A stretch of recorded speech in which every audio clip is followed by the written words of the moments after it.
It's a quiet Easter morning in the Indian Ocean. South of Ceylon, 2 British heavy cruisers, Cornwall and Dorsetshire, cut through the calm sea, maintaining cruising speed on a southwest heading. Their orders are simple: rejoin the fleet, avoid contact, stay mobile. No enemy aircraft have been sighted. The last radio reports were vague. On the bridge of Dorsetshire, lookouts scan the sky through salt-streaked binoculars. Below decks, crews settle into routine, some preparing lunch, others catching sleep between watch rotations. The weather is clear. There's no sense of impending danger. Then a glint, high and distant. Within moments, the sky fills with movement. Dive bombers, dozens of them, are descending fast. Alarms ring out. Men run to their stations. Gun crews slam fresh belts into pom-poms and scan for targets through open sights. The ships begin evasive turns, pushing engines to full power. But there's nowhere to run. The cruisers have been found, the Japanese carriers are closer than anyone thought, and the attack is already underway.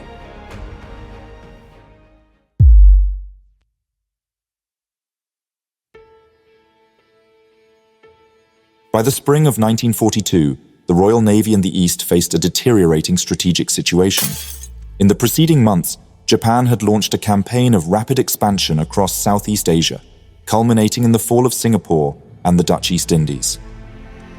The shockwaves of these defeats extended across the Indian Ocean, where Britain's colonial lines of communication and trade routes remained vital but dangerously exposed. To protect this critical theatre, the Royal Navy had assembled the Eastern Fleet, commanded by Admiral Sir James Somerville. But despite its grand title, the fleet was in no condition to contest Japanese naval supremacy. The Eastern Fleet had been cobbled together from outdated battleships, under-strength cruisers, and a few destroyers and auxiliaries. At its core were 2 modernized capital ships, HMS Warspite and HMS Resolution, accompanied by the carrier HMS Indomitable and a scattering of smaller warships. Even when reinforced by the elderly carrier HMS Hermes, the fleet paled in comparison to the striking power of the Japanese First Air Fleet, or Kido Butai. Somerville was well aware that a direct confrontation would likely end in disaster. His strategy, therefore, was one of dispersal and deception, aimed at avoiding the kind of surprise carrier attack that had already decimated Allied fleets at Pearl Harbor and in the East Indies. This caution was heavily shaped by the memory of Force Z, the ill-fated British squadron comprising the battleship HMS Prince of Wales and battlecruiser HMS Repulse. Dispatched from Singapore in December 1941 to intercept Japanese landings in Malaya, the force had sailed without air cover and was caught by Japanese land-based bombers. Both capital ships were sunk in a matter of hours, with heavy loss of life. The disaster starkly demonstrated the vulnerability of surface fleets operating without air superiority and had a profound effect on British naval planning in the Far East. At the same time, the Imperial Japanese Navy was preparing its most ambitious surface operation since the start of the war. Operation C, as it was designated, called for a large-scale carrier strike into the Indian Ocean. The goal was to destroy any remaining British naval presence east of Suez, cripple port facilities at Colombo and Trincomalee, and disrupt Allied shipping lanes to India and the Middle East. The plan also served to demonstrate Japan's ability to project power deep into the Indian Ocean, posing a direct threat to British imperial lines. The Japanese First Air Fleet dispatched 5 carriers, Akagi, Soryu, Hiryu, Shokaku, and Zuikaku, under Admiral Chuichi Nagumo. These were accompanied by 4 battleships, heavy cruisers, and a strong destroyer screen. The same strike force that had devastated Pearl Harbor and inflicted major defeats in the East Indies was now heading west. At the same time, a separate Japanese force under Vice Admiral Jisaburo Ozawa, designated the Malay Force, was dispatched to strike Allied shipping in the Bay of Bengal.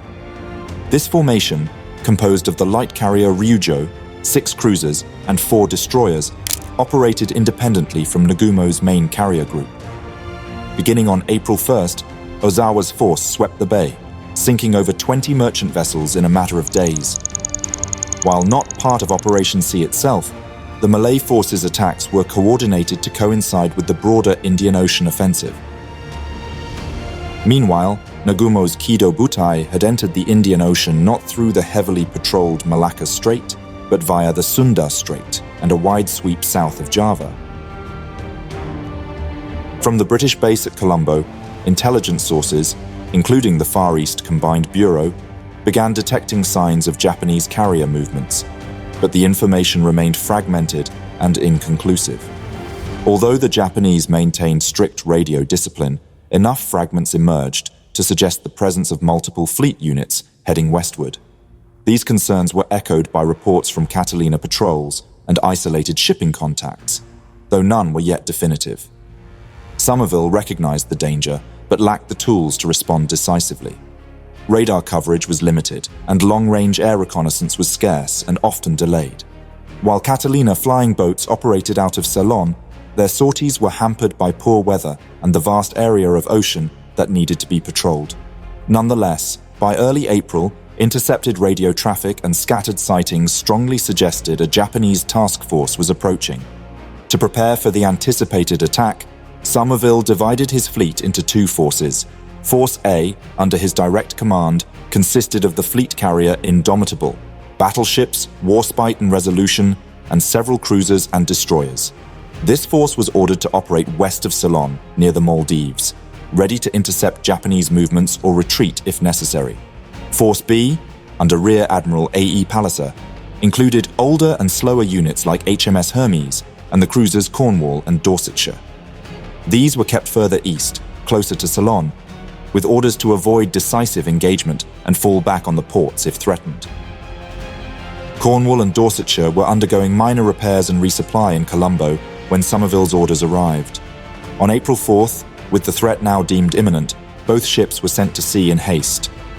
Their assignment was to rendezvous with Force A or proceed south to safer waters. Neither vessel had the benefit of radar or fighter cover. Though both were capable ships, they sailed with minimal escort and limited situational awareness, at a time when the most advanced carrier strike force in the world was already hunting them. At this point, the cruisers were operating without air cover or radar and with limited knowledge of enemy movements. Their only protection lay in their speed and ability to maneuver. Orders from Somerville stressed the need for dispersal and evasive routing, but the exact location and direction of Kido Butai remained unknown. The ships maintained a course to the southwest, unaware that Japanese reconnaissance aircraft were already sweeping the skies above the Indian Ocean. On April 4th, a Catalina flying boat from Ceylon made visual contact with the Japanese carrier force, confirming that it lay only a few hundred miles south of the island. The sighting came too late to allow for a concentrated British response. Worse, the Catalina failed to transmit an accurate contact report before being shot down. Meanwhile, Japanese cruisers launched float planes to conduct forward reconnaissance. At 7:45 on the 5th of April, one of these aircraft spotted the British cruisers steaming southeast of Ceylon without escort. The contact report was relayed back to Nagumo's flagship. This sighting was precisely what Admiral Nagumo had hoped for. His strike force was already en route to hit Colombo, but the discovery of two unprotected heavy cruisers at sea was an irresistible secondary target. Plans were quickly adjusted. Recognizing an opportunity for a clean tactical kill, the Japanese commander diverted 53 dive bombers and support aircraft from the Colombo strike group and dispatched them toward the British ships. While dive bombers and torpedo planes continued toward Colombo, a separate wave of carrier aircraft now flew towards the British cruisers.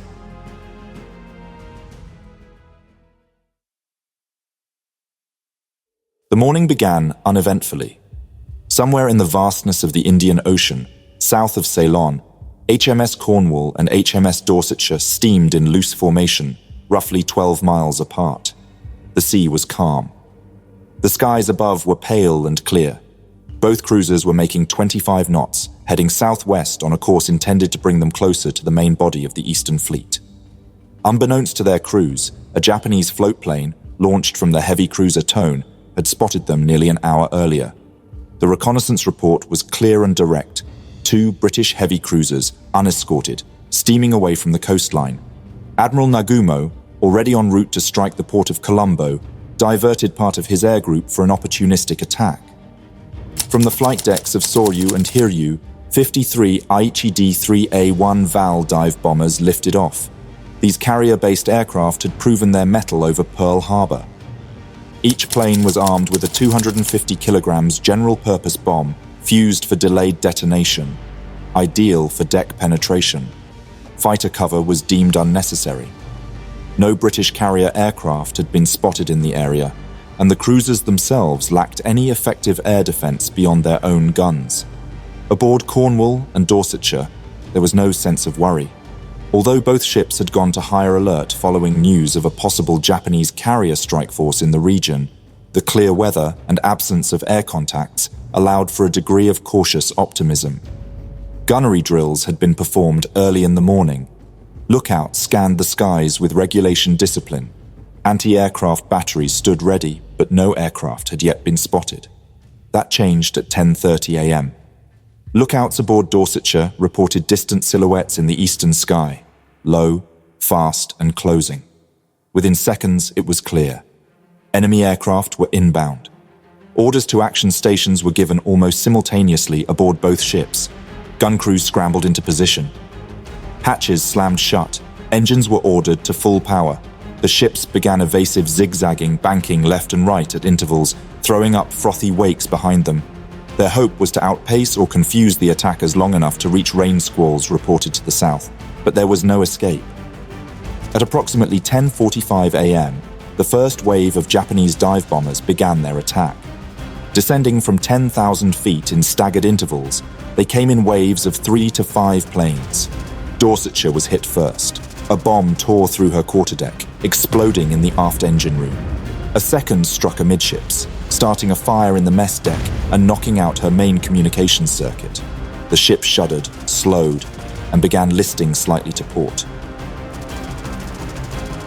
Simultaneously, Cornwall came under assault.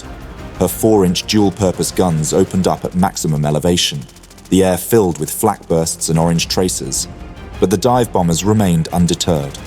A direct hit landed forward of the bridge, collapsing the superstructure and killing much of the command crew. Another bomb exploded near the starboard boiler room, knocking out propulsion. Smoke began rising from the funnel. A third hit struck her aft section, igniting depth charges and internal fuel lines. In the space of 5 minutes, both cruisers had taken multiple hits. Fires broke out on the upper decks. Steam hissed from ruptured piping. The gun crews kept firing, often in local control, as central fire direction had already failed. Bridge officers barked orders that couldn't be relayed. Internal telegraphs were dead. Damage control parties attempted to isolate flooding compartments, but the damage was too extensive. On board Dorsetshire, Captain Augustus Argar remained at his post. He had no illusions about the severity of the situation. The ship was visibly settling by the stern. With engine power intermittent and steering compromised, she could no longer maintain a steady heading. Bombs continued to fall. A fourth struck near the port engine room. Moments later, the power went out completely. Cornwall too was effectively disabled. With fires raging amidships and the list increasing, Captain PCW Manwaring gave the order to prepare to abandon ship.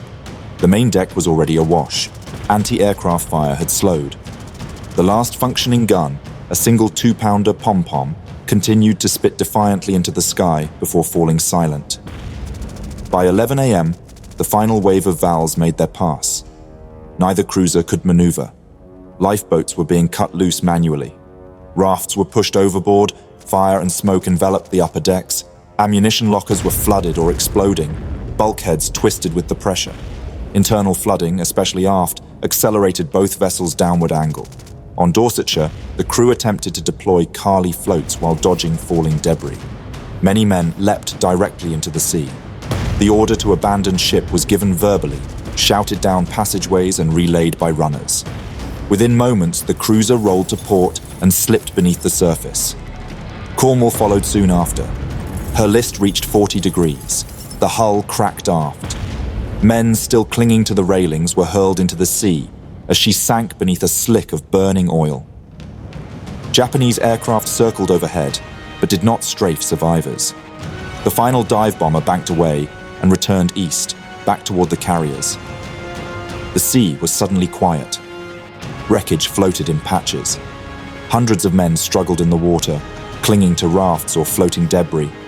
The sun climbed higher, oil pooled on the surface. The only sounds were calls for help and the distant drone of the now-vanished strike group. Between the two ships, 1,122 men survived the attack. Most were rescued within 30 hours by destroyers and the cruiser HMS Enterprise, but 424 had died. No British ship had managed to return fire meaningfully.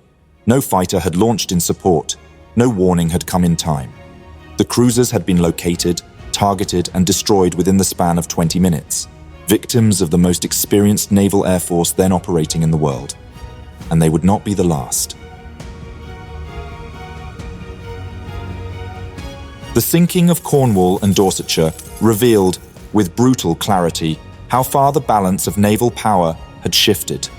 The attack had not resulted from British recklessness or a failure of seamanship. Both cruisers had followed the fleet's dispersal orders, sailing on a prudent course away from the known threat. But against an enemy force capable of locating, targeting, and striking with such speed, prudence was no longer a guarantee of survival. Within the Eastern Fleet, the outcome reinforced the difficult reality Somerville already grasped, that his ships could not meet the Japanese on equal terms in open waters. The fleet had avoided destruction only by dispersing, but this made coordinated response almost impossible. Force A remained at sea, intact but peripheral. Force B, caught too close to Ceylon, had been reduced. The tactical picture remained incomplete. Communications were fragmented. Reconnaissance flights often returned with little or no contact, but there was little time for reflection. Within hours of the cruiser's sinking, Japanese air crews were preparing for their next strike. While most attention had been focused offshore, the harbour at Colombo had already come under attack earlier that morning. Japanese carrier aircraft had bombed the port in a large-scale strike, sinking and damaging multiple ships, destroying shore facilities and causing civilian casualties. Much of this remained unclear to crews at sea, but its impact would be felt in the days ahead. Now, attention shifted eastward. Trincomalee, the Royal Navy's secondary base on Ceylon, remained operational and vulnerable. Nagumo's fleet was already repositioning. New scouting missions were underway. Another group of Allied ships had been sighted near the coast. Among them was an aging British aircraft carrier, small, slow, and unsupported. The loss of 2 heavy cruisers was only one part of a coordinated offensive that had begun to unfold across thousands of square miles. British shipping remained at risk. Merchant convoys were halted. Civilian evacuations began. Fuel and supply lines were disrupted not only by bombs, but by uncertainty. The Eastern Fleet, still intact on paper, had been forced into evasion, and its opponent had not yet suffered a single ship damaged in return. The Indian Ocean raid was not over. What had begun as a probing operation had turned into a rolling sequence of strikes. The Japanese had demonstrated the capability to reach deep into British-controlled waters. They had inflicted losses without suffering any themselves, and the Royal Navy had not yet found an answer. Thank you for watching this video. Please leave a like. It really helps out the channel. If there is a topic, battle, or person you would like to know more about, let me know your thoughts in a comment. I would also like to thank all my patrons and channel members for their generous support. If you enjoy House of History and you want to support my work, consider joining me on Patreon. For just $1 per month, you will gain early access to all my videos without any in-video advertisements. Don't forget to subscribe. See you next time.